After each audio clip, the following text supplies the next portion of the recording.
kahit busy ka, pwede mong laruin, pwede kang kumita sa game na 'to, napakadali lang ng gameplay, okey? Napaka-basic lang lalo na ngayong bull run, pwede tayong pagkakitaan. So guys, bago tayo magsimula, so kung nakikita niyo yung game code na yan guys, magkakaroon kayo ng free NFT or free card draw. Yung worth niyan, 10 to $50 guys. I-take advantage nyo. Gamitin niyo yung code na yan, Buhok Gaming. Saan ko gagamitin yung code na yan? Magjo-join lang kayo sa Telegram group dito sa RunX. Okay, pag nag-join kayo, i-DM nyo yung mismong admin na may name na RunX. Don't worry, yung step-by-step guide ilalagay ko sa description. Make sure na gamitin nyo. Sayang yan guys ha. 10 to $50 yung pwede nyo kitain dyan. Wala kayong puhunan.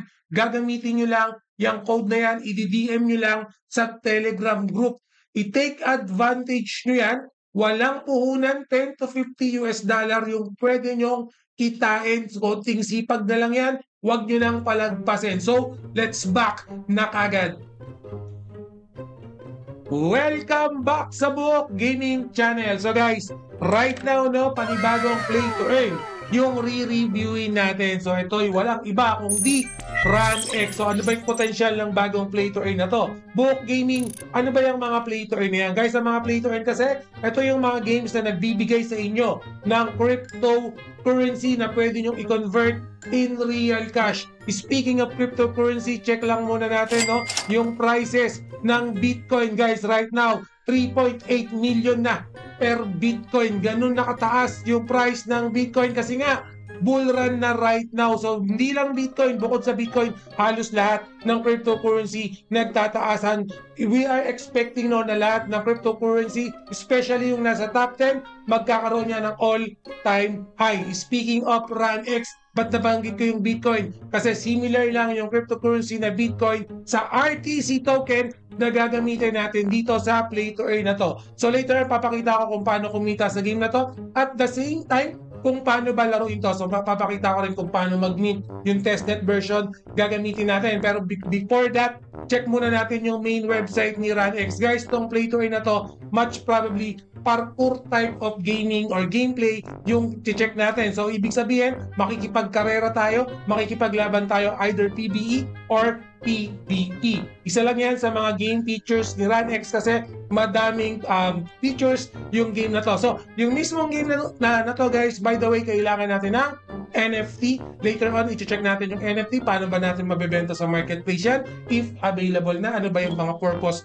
ng NFT pagdating sa play to earn. So, sa main features niya, unang-una guys, syempre yung mismong play niya, yung game mode niya, yung NFT, owning natin yan, sarili natin pag-aari yan, pwede rin tayo mag-create. Okay, at the same time, socialize guys. Again, yung mga link ni RunX, ilalagay ko na lang sa description later on. And then meron sila mga konting preview dito sa website nila, hindi na natin inanabigate yan. Pero yun nga, no, speaking of NFT, dito kay RunX, yan din yung mismong gagamitin natin in-game para makalaro tayo at para makapag-farm tayo ng mga RTC token. So, definitely importante may NFT na tayo. Guys, sa mainnet, hindi pa available ang NFT. Pwede na tayo magpa-whitelisted. If we want to, I highly advise kung gusto nyo laruin ng bagong play to earn na to, magpa-whitelisted na kayo para mas mura nyong makuha yung NFT. Again, yung mga game mode niya na mention natin, yung number 1 dyan, syempre, yung racing niya or yung tipong parkour type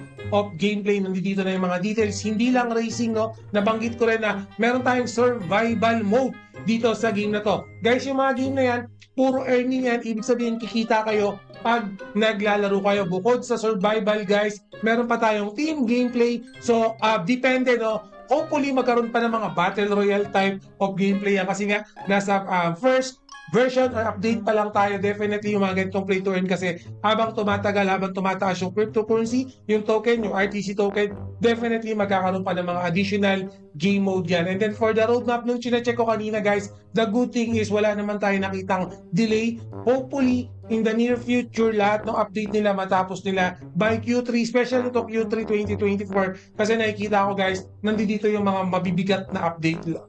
Although, yung mga update natin ilalabas na ngayong Q1 2024. Kaya malalaro na rin natin yung mismong testnet para kay RunX. So, isa website nila guys, yun lang naman.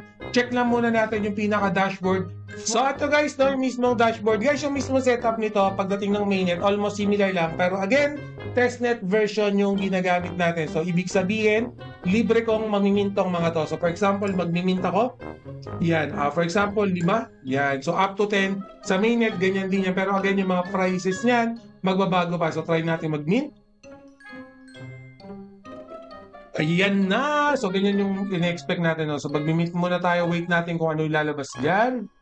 So, ayan, lumabas na yung mga NFT natin. So, meron ako nakuwang 4-star. By the way, yung rarity ng mga NFT sa star tayo magbabase. So, meron tayong 1-star, pinakamababang klase yan. So, meron din tayong nakuwang 3-star. At yung pinakamalakas na nakuha natin, 4-star. Definitely, ito yung gagamitin natin sa Play to Earn na to. So, okay na ako dyan. Ganyan lang yung minting system nila. Napaka-basic lang, and then makikita nyo yan syempre sa inventory, okay? Pwede nyo i-navigate yan, ano ba yung mga nakuha nyo na NFT, dito nyo makikita sa mismong inventory nila. Again guys, testing lang to, pero ito na rin yung magiging look ng mismong mainnet para dito kay RunX. So subukan naman natin yung mismong game, papakita ko naman sa inyo.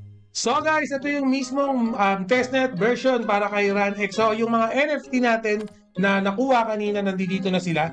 Okay, ito yung pinakamaganda natin, yung 4-star, yung 3-star. So ano ba yung difference ng mga star na yan? Siyempre, pag mga 1-star lang, kung papansinin nyo, mababa yung energy level.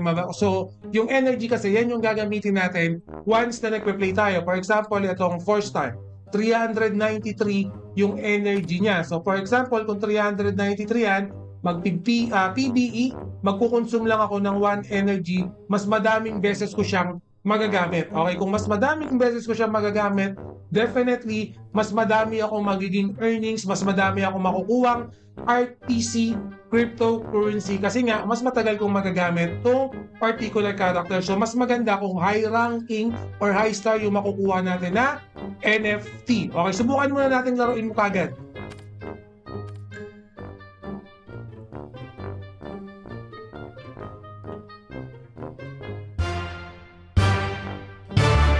Let's go!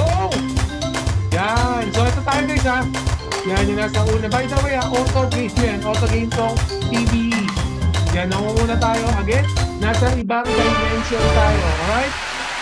So, naku! Pang second lang tayo. Pero okay lang, pang second. Goods lang tayo dyan. Play again tayo. Nakita nyo yung token. Pero again magbabago pa yung mga token na yan.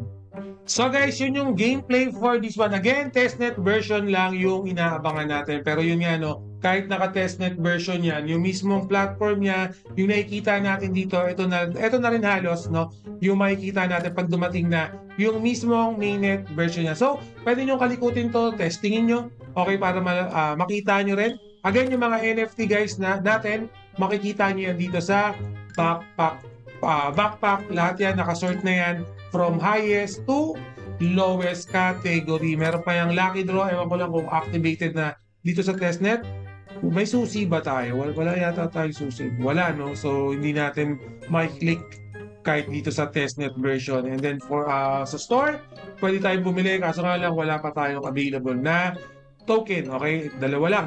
Yung pwedeng or 2, makakabili ka na. No? Depende sa price. Ito, 6. Yan, ito yung mga equipment na pwede natin gamitin pag lumabas na yung mismong mainnet version yan. Okay, so yan yung expected natin if dumating na. Again, for more information, kung gusto nyo laruin tong game na to, mag-follow na kayo dito sa Twitter page para kay RunX. Updated yan. Right now guys, 35,000 followers na si RunX. Again guys, bagong-bagong play to earn pa lang yan. Bukod sa Twitter, why not mag-join na rin kayo sa kanilang Telegram group. So ito yung Telegram group nila. You don't worry, yung mga link niyan ilalagay ko sa description. Dito na lang kayo pumunta sa Global para makita nyo yung mga updated nila na content para dito kay RunX. Again guys, bagong play to earn pa lang to. Ako mismo lalaroin ko kasi napakadali lang naman. Nakita nyo yung mismong gameplay niya, napaka-basic lang, hindi tayo mahihirapan kung lalaruin natin. Siguro kahit busy ka, pwede mong laruin, pwede ka kumita sa game na to. Napakadali lang ng gameplay. Okay? Napaka-basic lang, lalo na ngayong bull run. Pwede tayong pagkakitaan tong mga ganitong klaseng play to earn. Alright? And always remember, Buhok Gaming loves you all. See you again in my next video. Salamat! Mwah!